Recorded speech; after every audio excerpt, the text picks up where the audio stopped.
Assalamualaikum.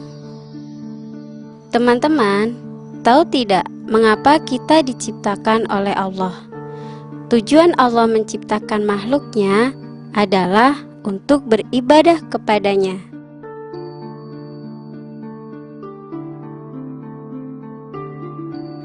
Itu berarti kita harus mengikuti perintah Allah dan meninggalkan apa yang Allah larang. Nah, karena manusia itu sering lupa dan sering berbuat salah, Allah lantas mengutus manusia pilihan untuk mengingatkan kita. Manusia pilihan itu disebut Nabi dan Rasul. Teman-teman, tahukah kalian apa perbedaan di antara Nabi dan Rasul? Simak baik-baik ya. Nabi adalah manusia pilihan yang diutus dan menerima wahyu dari Allah Ta'ala dengan mengikuti ajaran Rasul sebelumnya. Sedangkan Rasul adalah manusia pilihan yang diutus dan menerima wahyu dengan membawa ajaran yang lebih baru. Teman-teman, para nabi dan rasul ini adalah manusia biasa seperti kita. Mereka makan, minum, tidur, belajar, bekerja, dan memiliki keluarga. Tetapi mereka dipilih oleh Allah untuk menjadi nabi dan rasul karena mereka memiliki sifat-sifat yang baik. Apa saja sih sifat-sifat baik mereka? Pertama, mereka memiliki sifat sidik, yaitu jujur. Mereka adalah orang-orang yang jujur. Oleh sebab itu, mereka tidak mungkin memiliki sifat kizib, yaitu dusta. Mereka itu jujur di dalam perkataan dan perbuatan. Kedua, mereka bersifat fatonah, yaitu cerdas. Tentu saja para nabi dan rasul ini harus cerdas, karena mereka harus mengajarkan ajaran Allah kepada umat manusia.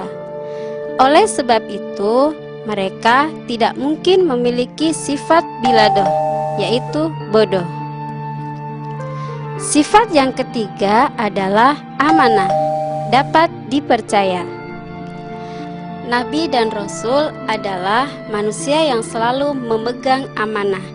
Apapun yang Allah berikan, sekalipun berat untuk disampaikan.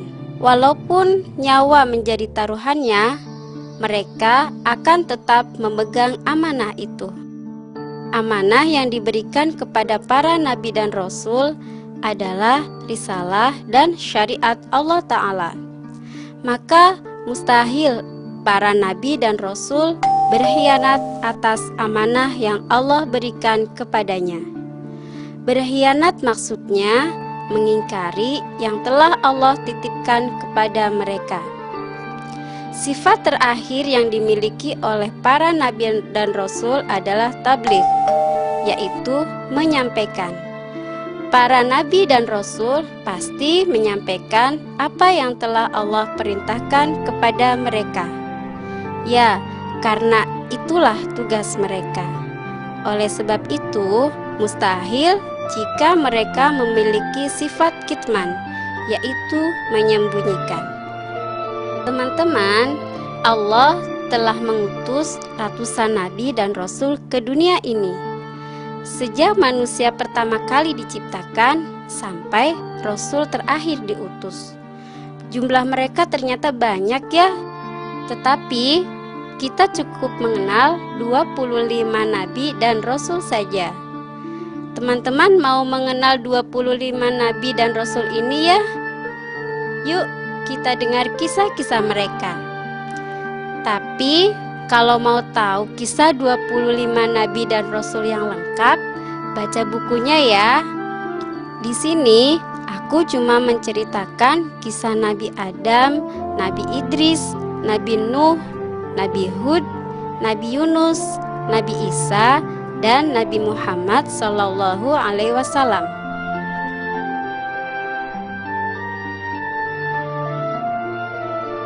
Kisah Nabi Adam.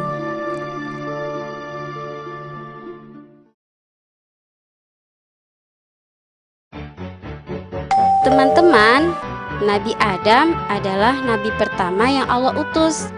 Selain sebagai nabi pertama, Nabi Adam ini juga manusia pertama yang Allah ciptakan. Sebagai nabi, tentunya Nabi Adam ini diberikan oleh mukjizat. Teman-teman tahu tidak apa mukjizat itu? Mukjizat adalah suatu keutamaan atau keunggulan yang telah Allah berikan kepada para nabi dan rasul. Keunggulan ini tidak dimiliki oleh manusia lain selain para nabi dan rasul. Nah, mukjizat Nabi Adam adalah kecerdasannya yang luar biasa. Nabi Adam mampu mengenali semua nama dan benda setelah diajarkan sekali oleh Allah. Bahkan karena kecerdasannya ini, Allah sampai memerintahkan para malaikat, jin, dan iblis untuk sujud kepadanya. Pada awalnya, Nabi Adam tinggal di surga. Subhanallah, surga itu tempat yang luar biasa. Semuanya indah, sejuk, dan segala sesuatu yang kita inginkan ada di sana.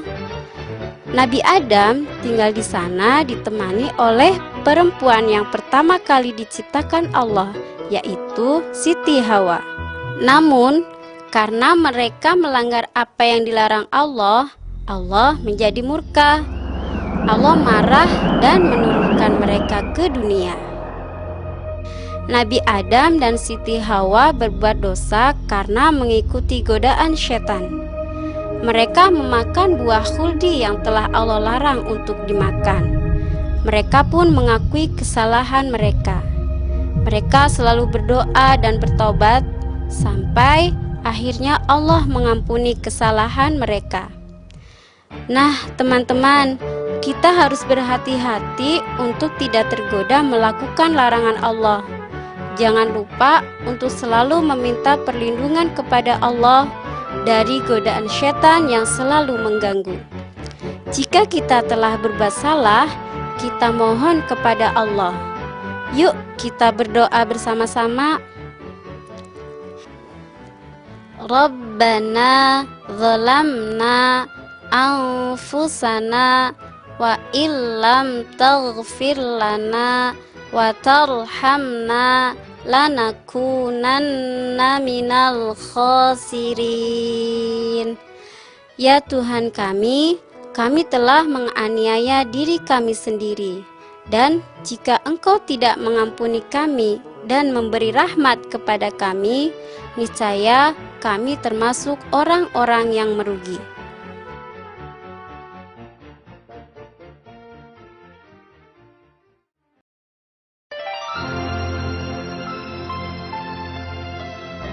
Kisah Nabi Idris.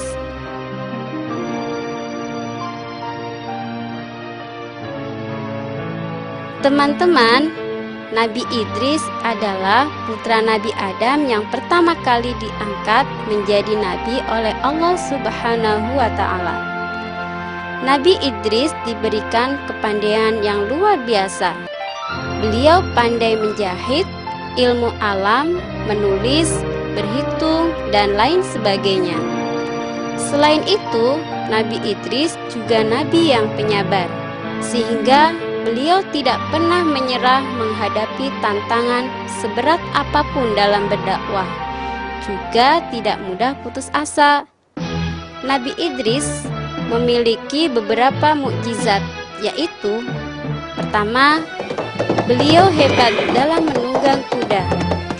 Pada waktu itu, sedikit orang yang dapat menunggang kuda. Kedua, beliau dapat menulis.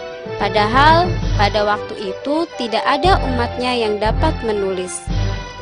Ketiga, beliau dapat menjahit pakaian. Pada waktu itu belum ada yang mampu menjahit pakaian. Nabi Idris juga mendapat gelar Asadul Usud, yang berarti singa, karena karena beliau tidak pernah berputus asa dalam menjalankan tugasnya sebagai seorang nabi. Beliau tidak pernah takut menghadapi umatnya yang kafir. Meskipun begitu, beliau tidak pernah sombong. Beliau juga sangat pemaaf terhadap umatnya yang menentang. Wah, teman-teman pasti mau kan sepandai Nabi Idris? Teman-teman pasti bisa kalau teman-teman rajin belajar, juga tidak lupa berdoa, memohon kepada Allah Ta'ala. Yuk kita baca doa belajar. Allahumma anfa'ni bima 'allamtani wa 'allimni ma yanfa'uni wa zidni ilma. Ya Allah, berilah kemanfaatan pada ilmu yang telah Engkau ajarkan kepadaku, dan ajarkanlah kepadaku ilmu yang dapat memberi manfaat kepadaku.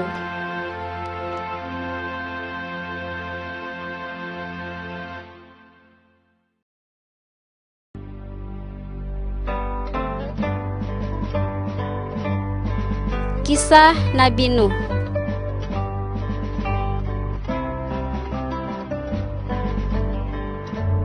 Teman-teman, Nabi Nuh adalah nabi keempat sesudah Nabi Adam, Nabi Syed, dan Nabi Idris. Beliau juga keturunan ke-9 dari Nabi Adam. Ayahnya adalah Lamik bin Metushalih bin Idris. Nabi Nuh menerima wahyu kenabian dari Allah ketika masa fatrah, yaitu waktu kosong di antara dua rasul. Pada saat itu, para manusia mulai melupakan ajaran agama yang dibawa oleh Nabi yang meninggalkan mereka dan kembali bersyirik meninggalkan amal kebajikan.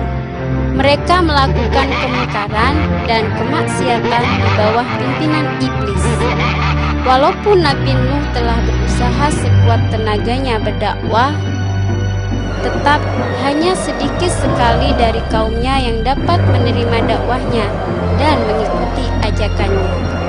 Mereka mengingkari dakwahnya dan sama sekali tidak merelakan melepas agamanya dan kepercayaan mereka terhadap berhala-berhala mereka. Bahkan mereka berusaha hendak melumpuhkan dan menggagalkan usaha dakwah Nabi Nuh. Nabi Nuh berdakwah selama 950 tahun menyampaikan risalah Allah, mengajak mereka meninggalkan penyembahan berhala dan kembali menyembah dan beribadah kepada Allah. Namun kaumnya tidak juga mau beriman. Nabi Nuh selalu berdoa agar kaumnya mau beriman. Beliau memohon kepada Allah agar kaumnya menjadi sadar. Namun bertahun-tahun sampai ratusan tahun telah berlalu, kaumnya tetap membangkang. Nabi Nuh pun diperintahkan Allah untuk membuat kapal dan mengajak kaumnya yang beriman untuk ikut serta bersamanya. Setelah kapal itu jadi dan umat Nabi Nuh yang beriman beserta beberapa pasang binatang naik ke kapal, terjadilah bencana. Allah murka terhadap kaum Nabi Nuh yang durhaka. Mereka ditenggelamkan dalam badai dan banjir besar. Semua hancur dan tidak bersisa, kecuali hamba-hambanya yang beriman. Teman-teman, sudah dengar cerita Nabi Nuh yang luar biasa sabar kan? Bayangkan, hampir 1000 tahun berdakwah dan selalu ditentang umatnya, Nabi Nuh tetap gigih berdakwah. Nah, kita contoh ya kegigihan beliau ini. Misalnya, kita tidak mudah menyerah ketika kita mengalami kegagalan. Dalam kegagalan itu, Allah pasti selalu menolong kita. Teman-teman, berikut ini adalah doa Nabi Nuh kepada Allah. Yuk, kita baca bersama-sama. Rabbi inni a'udzubika an as'alaka ma laysa li bihi ilmun wa illa taghfirli wa tarhamni akum minal khasirin. Ya Tuhanku, sesungguhnya aku berlindung kepadamu dari memohon kepadamu sesuatu yang aku tidak ketahui. Jika engkau tidak memberi ampun kepadaku dan tidak menaruh belas kasihan kepadaku, niscaya aku akan termasuk orang-orang yang merugi.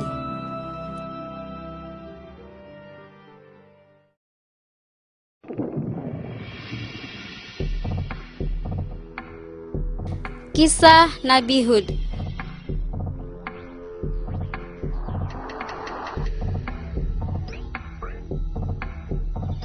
Teman-teman, masih ingat kisah Nabi Nuh yang menaiki kapal bersama umatnya yang beriman? Nah, mereka diselamatkan Allah dan mendarat serta bertempat tinggal di sebelah utara Hadramaut, negeri Yaman. Mereka ini dinamakan kaum Ad. Kaum Ad adalah kaum yang sangat pandai membuat benteng yang kokoh dan kuat.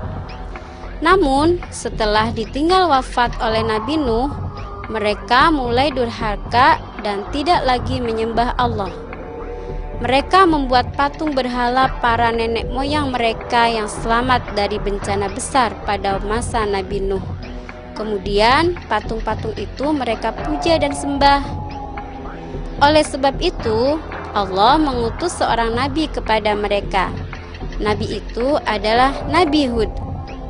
Nabi Hud adalah keturunan Sam bin Nuh. Itu berarti Nabi Hud adalah cucu Nabi Nuh. Beliau diutus kepada kaum Ad untuk meluruskan agama mereka. Nabi Hud mulai berdakwah kepada mereka. Beliau tidak pernah menyerah untuk mengingatkan kaumnya agar kembali menyembah Allah Ta'ala. Tetapi ternyata kaum Ad sudah tidak bisa diberi peringatan. Mereka bukan hanya membantah, tapi juga menentang Nabi Hud. Apalagi mereka merasa lebih pintar, kaya, dan kuat. Karena kesombongan mereka dan kedurhakaan mereka, Allah pun menimpakan bencana kepada mereka. Pertama-tama, Allah menimpakan kekeringan kepada mereka. Ladang, sawah, ternak mereka kering semua.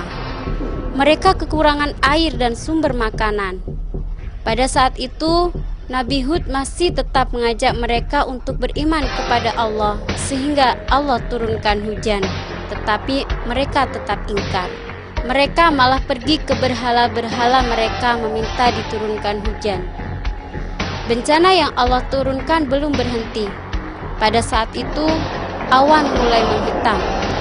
Kaum Ad menyangka bahwa itu pertanda akan turun hujan. Tetapi ternyata bukan hujan yang turun untuk mengairi sawah dan ladang mereka. Malah angin topan yang kencang yang menghancurkan tempat tinggal dan bangunan megah mereka.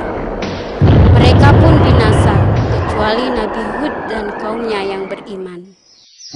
Teman-teman, orang-orang yang sombong itu pasti akan merugi. Buat apa sombong? Bukankah semua kekayaan, kepandaian, dan kekuatan itu semua dari Allah? Tentu teman-teman tidak ada yang sombong ya. Nah, sebagai anak yang soleh-soleha, tentunya kita selalu bersyukur kepada Allah karena diberikan banyak nikmat. Jangan lupa baca doa bersyukur pada pagi dan sore hari ya. Yuk, kita baca doanya. Allahumma bika asbahna wa bika amsayna wa bika nahya wa bika namutu wa ilaikan nusyur. Ya Allah, denganmu kami berada pada waktu pagi, dan karenamu pula kami berada pada waktu sore, dan karenamu kami hidup, dan karenamu pula kami mati, dan hanya kepadamu kami kembali.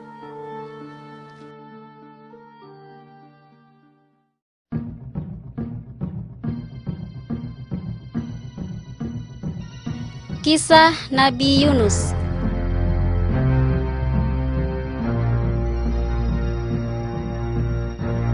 Teman-teman, tahukah kalian siapa nama lengkap Nabi Yunus? Nama lengkapnya adalah Nabi Yunus bin Matta. Beliau diutus oleh Allah untuk berdakwah kepada penduduk di sebuah tempat bernama Ninawa. Penduduk setempat bukanlah kaumnya dan bukan pula saudaranya. Jadi, Nabi Yunus diperintahkan Allah untuk berdakwah di tempat asing. Nabi Yunus mengajak mereka agar menyembah kepada Allah yang telah menciptakan mereka dan menciptakan alam semesta. Beliau juga mengajak untuk meninggalkan persembahan mereka kepada berhala-berhala yang mereka buat sendiri. Ajaran-ajaran Nabi Yunus itu bagi penduduk Ninawa merupakan hal yang baru, yang belum pernah mereka dengar sebelumnya. Karenanya, mereka tidak dapat percaya, apalagi harus menentang apa yang diwariskan oleh nenek moyang mereka dari zaman dahulu. Nabi Yunus adalah orang asing yang tiba-tiba datang dan mengajarkan hal-hal yang bertentangan dengan yang telah diajarkan nenek moyang mereka. Nabi Yunus ditantang oleh kaum Ninawa untuk mendatangkan bencana yang katanya dapat timbul karena mereka tidak mempercayai yang disampaikan oleh Nabi Yunus. Nabi Yunus tidak tahan lagi tinggal lebih lama di tengah-tengah kaum Ninawa yang tetap tidak mau mendengarkan ajakan dan dakwahnya. Beliau lalu meninggalkan Ninawa dengan rasa jengkel dan marah, seraya memohon kepada Allah untuk menjatuhkan hukumannya atas orang-orang yang membangkang dan berkeras kepala itu. Sepeninggal Nabi Yunus, penduduk Ninawa mulai melihat tanda-tanda yang mencemaskan. Seakan-akan ancaman Nabi Yunus kepada mereka akan menjadi kenyataan dan hukuman Allah akan benar-benar jatuh. Mereka melihat keadaan udara di sekeliling Ninawa makin menggelap. Binatang-binatang peliharaan mereka nampak tidak tenang dan gelisah. Wajah-wajah mereka tanpa disadari menjadi pucat, tidak berdarah, dan angin dari segala penjuru bertiup dengan kencangnya, membawa suara gemuruh yang menakutkan. Dalam keadaan panik dan ketakutan, mereka baru sadar bahwa yang disampaikan Nabi Yunus adalah benar. Segeralah mereka menyatakan tobat dan memohon atas segala perbuatan mereka. Mereka menyatakan beriman dan untuk menebus dosa, mereka keluar dari kota dan beramai-ramai pergi ke bukit-bukit dan padang pasir, seraya menangis memohon ampun dan rahmat Allah agar dihindarkan dari bencana dan siksanya. Allah pun menerima tobat kaum Ninawa yang benar-benar beriman. Akhirnya, udara gelap yang meliputi Ninawa menjadi terang. Wajah-wajah yang pucat kembali merah dan berseri-seri. Binatang-binatang yang gelisah menjadi tenang. Kemudian, kembalilah orang-orang itu ke kota dan ke rumah masing-masing dengan penuh rasa gembira dan syukur kepada Allah. Sementara itu, Nabi Yunus yang telah meninggalkan kota Ninawa secara mendadak, berjalan kaki mengembara naik gunung, turun gunung tanpa tujuan. Tanpa disadari, beliau telah berada di sebuah pantai dan melihat sekelompok orang yang lagi bergegas hendak menempang sebuah kapal. Beliau pun meminta untuk diperbolehkan ikut serta bersama penumpang yang lain. Kapal segera meluncur dan melaju ke tengah laut yang tenang. Ketenangan laut itu tidak dapat bertahan lama. Kapal mulai tergoncang dan terayun oleh gelombang besar yang datang mendadak, diikuti oleh tiupan angin topan yang kencang. Para penumpang dan juru mudi melihat tidak ada jalan untuk menyelamatkan keadaan jika keadaan cuaca tetap mengganas dan tidak mereda, kecuali dengan meringankan beban berat muatan kapal. Itu berarti harus mengorbankan salah seorang dari para penumpang. Undian lalu dilaksanakan dan keluarlah nama Yunus, seorang penumpang yang mereka paling hormati dan cintai. sehingga mereka semua merasa berat untuk melemparkannya ke laut menjadi mangsa ikan. Kemudian diadakanlah undian bagi kali kedua dengan masing-masing penumpang mengharapkan jangan sampai keluar lagi nama Yunus yang mereka sayangi itu. Namun melesetlah harapan mereka dan keluarlah nama Yunus kembali pada undian yang kedua itu. Bahkan sampai undian yang ketiga, undian penentuan yang terakhir pun nama Nabi Yunus yang terpilih. Nabi Yunus sadar bahwa pada saat itu ia telah melakukan dosa dengan meninggalkan kaum Ninawa sebelum memperoleh perkenan Allah. Sehingga mungkin keputusan undian itu adalah sebagai penebusan dosa yang ia lakukan. Kemudian ia beristikharah dan tanpa ragu segera melemparkan dirinya ke laut yang segera diterima oleh lipatan gelombang yang sedang mengamuk dengan dahsyatnya di bawah langit yang gelap gulita. Selagi Nabi Yunus berjuang melawan gelombang yang mengayun-ayunkannya, Allah mewahyukan kepada seekor ikan paus untuk menelannya secara utuh dan menyimpannya di dalam perut sebagai amanat Allah yang harus dikembalikannya utuh, tidak tercedera kelak bila saatnya tiba. Nah teman-teman, kita memang harus bersabar ketika kita diejek oleh orang lain. Tidak perlu membalas dengan ejekan, tetaplah bersikap baik kepada orang itu dan mintalah kepada Allah agar kita selalu dijaga. Yuk kita berdoa kepada Allah agar kita diberi keselamatan. Allahumma antas salam wa minkas salam tabarakta ya dzal jalali wal ikram. Ya Allah, Engkaulah pemilik keselamatan, dari Engkaulah keselamatan. Maha suci Engkau ya Tuhan kami, wahai yang memiliki kebesaran dan kemuliaan.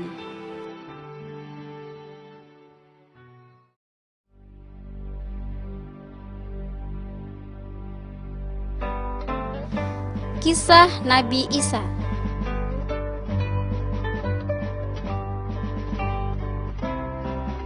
Teman-teman, Nabi Isa adalah anak Siti Maryam. Kelahiran Nabi Isa ini menggemparkan masyarakat pada waktu itu. Mengapa demikian? Karena Nabi Isa lahir ke dunia tanpa ayah. Siti Maryam, ibundanya, adalah perempuan suci yang tidak pernah keluar dari rumahnya. Meski tak pernah menikah dan memiliki suami, Siti Maryam mampu melahirkan anak. Itu semua adalah kuasa Allah, teman-teman. Keanehan dari kelahiran Nabi Isa ini adalah untuk menunjukkan pada Bani Israel sesungguhnya Allah dapat mewujudkan manusia tanpa ayah.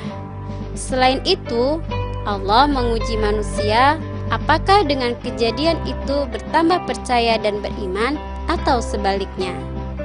Tapi kenyataannya Bani Israel malah mengakui bahwa Nabi Isa adalah anak Allah. Sungguh anggapan yang tidak masuk akal. Padahal Allah adalah Tuhan yang Maha Esa. Dia tidak beranak dan tidak pula diperanakan. Nabi Isa diangkat menjadi nabi ketika ia berusia 30 tahun. Allah menjadikannya nabi dan menurunkan kitab suci kepadanya. Kitab suci itu disebut Injil. Isi ajaran Injil adalah untuk bertauhid, beribadah hanya kepada Allah Ta'ala. Seperti nabi-nabi lainnya, Nabi Isa juga diberi mukjizat oleh Allah sebagai tanda kenabiannya. Mukjizat Nabi Isa adalah berbicara selagi masih bayi, menyembuhkan penyakit, menghidupkan orang yang telah mati, membuat burung dari tanah, dan mendapatkan makanan yang turun dari langit. Teman-teman, Nabi Isa pada waktu itu memiliki murid-murid yang mengikutinya berdakwah ke masyarakat.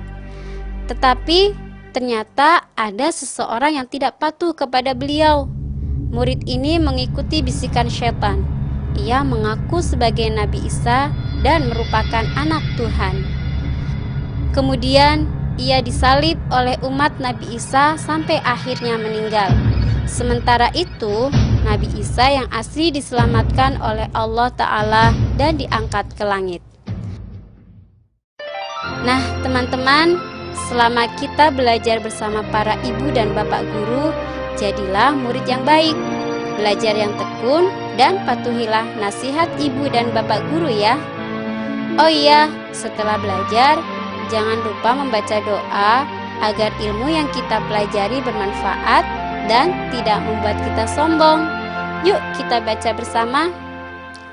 Allahumma inni astaudi'uka ma'allamtanihi farduduhu ilayya inda hajati ilaihi wala tunsinihi ya rabbal alamin.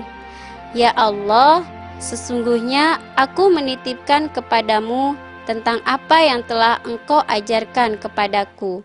Kembalikanlah ia kepadaku sewaktu aku membutuhkannya, dan janganlah Engkau menjadikan diriku lupa akan ilmu tersebut, wahai Tuhan sekalian alam.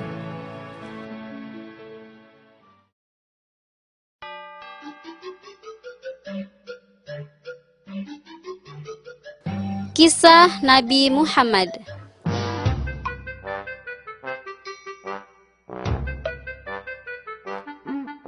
Teman-teman, Nabi Muhammad adalah Nabi dan Rasul Allah yang terakhir. Beliau lahir sekitar tahun Gajah atau tahun 570 Masehi di Mekah dan wafat pada 8 Juni 632 di Madinah, yaitu ketika beliau berumur 63 tahun. Ayahnya bernama Abdullah bin Abdul Muttalib dan ibunya bernama Aminah binti Wahab. Ayahnya telah meninggal dunia ketika beliau berada di dalam kandungan. Dan ketika Nabi Muhammad berusia 6 tahun, ibunya pun meninggal dunia. Nabi Muhammad kecil diasuh oleh kakeknya, Abdul Muttalib. Ketika kakeknya juga meninggal dunia, beliau akhirnya diasuh oleh pamannya, Abu Thalib. Selama diasuh pamannya, beliau ikut berdagang bersamanya, juga bekerja sebagai penggembala kambing. Setelah dewasa, beliau menjadi seorang pemuda yang disenangi banyak orang karena kejujurannya. Nabi Muhammad akhirnya menikah dengan seorang wanita pengusaha yang kagum akan kejujuran dan kerja keras Nabi Muhammad. Nabi Muhammad diangkat menjadi nabi ketika berusia 40 tahun. Beliau menerima wahyu pertama di Gua Hiro ketika menyendiri di sana. Sejak itulah beliau mulai berdakwah kepada umat manusia. Mukjizat Nabi Muhammad yang terbesar adalah Al-Quran, yaitu kitab suci umat Islam. Isinya adalah pedoman hidup manusia sesuai perintah Allah Subhanahu wa Ta'ala. Ya, karena isinya adalah kalimat langsung yang Allah ucapkan. Nah, teman-teman, sebagai umat Nabi Muhammad yang baik, tentunya kita selalu mencontoh sifat baik Nabi Muhammad. Kita juga senang membaca dan mempelajari Al-Quran.